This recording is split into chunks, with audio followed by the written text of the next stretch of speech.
오늘 함께 큐티할 본문 시편 27편 1절에서 14절까지의 말씀입니다. 여호와는 나의 빛이요 나의 구원이시니 내가 누구를 두려워하리요. 여호와는 내 생명의 능력이시니 내가 누구를 무서워하리요. 악인들이 내 살을 먹으려고 내게로 왔으나 나의 대적들 나의 원수들인 그들은 실족하여 넘어졌도다.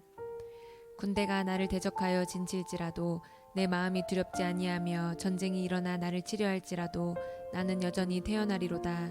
내가 여호와께 바라는 한 가지 일 그것을 구하리니 곧 내가 내 평생에 여호와의 집에 살면서 여호와의 아름다움을 바라보며 그의 성전에서 사모하는 그것이라. 여호와께서 환난 날에 나를 그의 초막 속에 비밀히 지키시고 그의 장막 은밀한 곳에 나를 숨기시며 높은 바위 위에 두시리로다. 이제 내 머리가 나를 둘러싼 내 원수 위에 들리리니 내가 그의 장막에서 즐거운 제사를 드리겠고 노래하며 여호와를 찬송하리로다. 여호와여 내가 소리내어 부르짖을 때에 들으시고 또한 나를 긍휼히 여기사 응답하소서.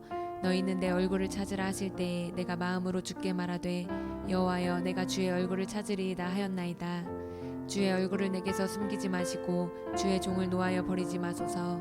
주는 나의 도움이 되셨나이다. 나의 구원의 하나님이시여 나를 버리지 마시고 떠나지 마소서. 내 부모는 나를 버렸으나 여호와는 나를 영접하시리이다.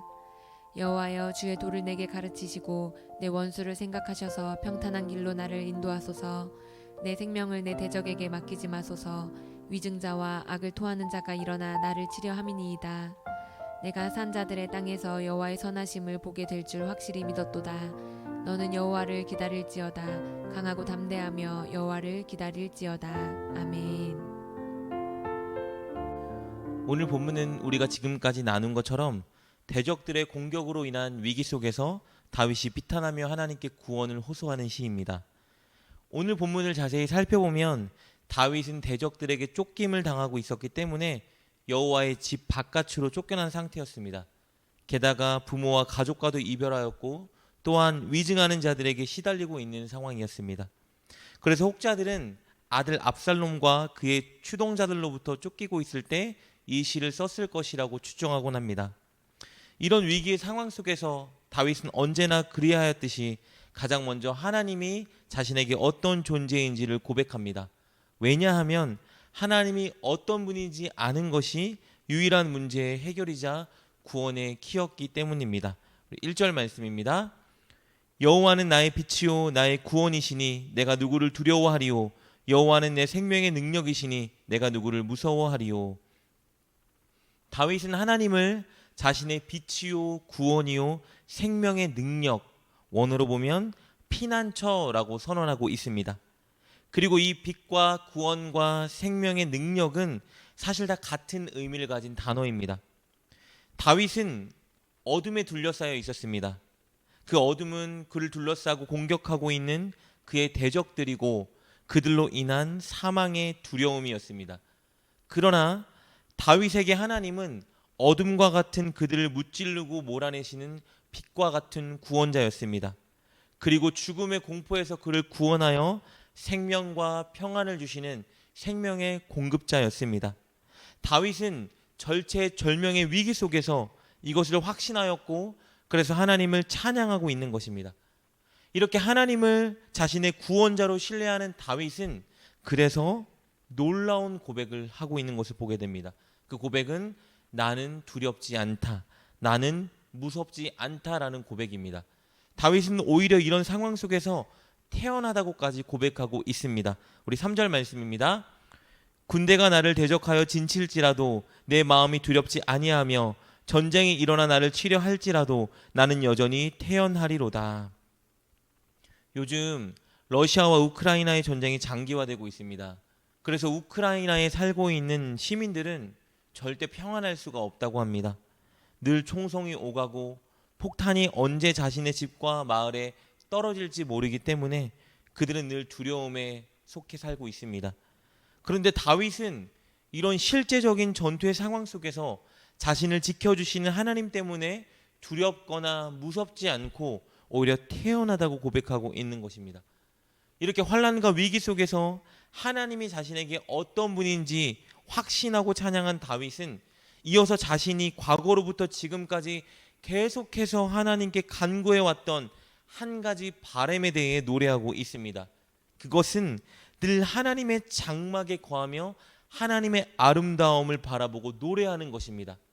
쉽게 말하면요, 다윗은 늘 하나님의 성전에 나아가서 하나님의 은혜와 놀라운 성품을 찬양하고 예배하는 것을 꿈꾸고 있었다고 노래하고 있는 것입니다. 우리 4절 말씀입니다. 내가 여호와께 바라는 한 가지 일, 그것을 구하리니 곧 내가 내 평생에 여호와의 집에 살면서 여호와의 아름다움을 바라보며 그의 성전에서 사모하는 그것이라. 현재 대적의 공격에 의해 도망자 신세가 되어서 쫓김을 당하고 있지만, 지금 다윗이 가지고 있는 소원은 속히 다시 하나님의 법궤가 있는 그 장막에 나아가 하나님을 경배하는 것입니다.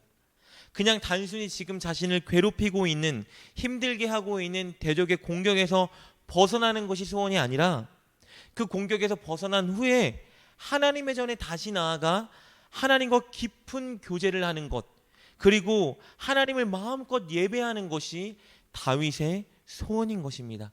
그것이 그가 사모하는 것입니다. 이 고백을 통해서 우리는 다윗이 얼마나 하나님을 사랑하고 사모하는지를 알 수 있습니다. 죽음의 위협 앞에서도 그의 시선은 대적들보다, 죽음에 대한 두려움보다 먼저 하나님을 향하고 있었다는 것을 알 수 있습니다.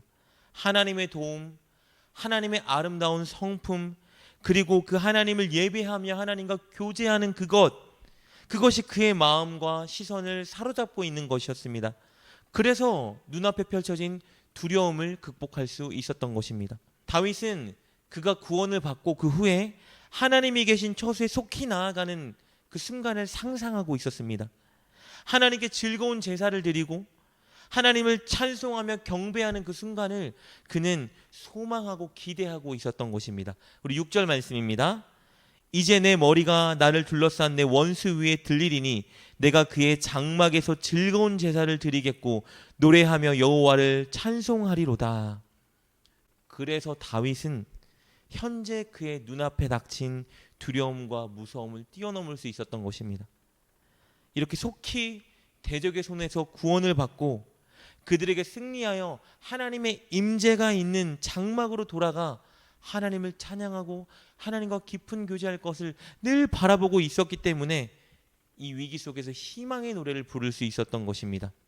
그리고 이제 그 순간을 위해 하나님께 실제적인 도움을 호소하며 구원을 간구합니다. 7절 말씀입니다. 여호와여, 내가 소리내어 부르짖을 때에 들으시고 또한 나를 긍휼히 여기사 응답하소서. 특히 다윗은 하나님께 구원을 호소할 때 신명기 4장 29절 말씀을 근거로 하여, 즉 마음을 다하고 뜻을 다하여 하나님을 찾으면 그가 만나 주시리라라는 구절을 근거하여 하나님께 아뢰고 있습니다. 우리 8절과 9절 말씀입니다. 너희는 내 얼굴을 찾으라 하실 때에 내가 마음으로 주께 말하되 여호와여, 내가 주의 얼굴을 찾으리이다 하였나이다.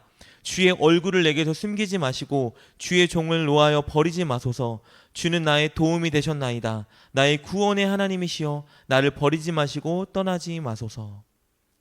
다윗은 하나님을 찾을 때 하나님이 만나 주신다는 약속을 근거하여 자신이 마음과 뜻을 다해 하나님의 얼굴, 즉 하나님의 은혜를 구하고 있다고 호소하고 있습니다. 그러니 자신을 버리지 마시고 속히 자신에게 찾아와 약속하신 대로 자신을 돕고 구원해 달라고 간구하고 있는 것이죠.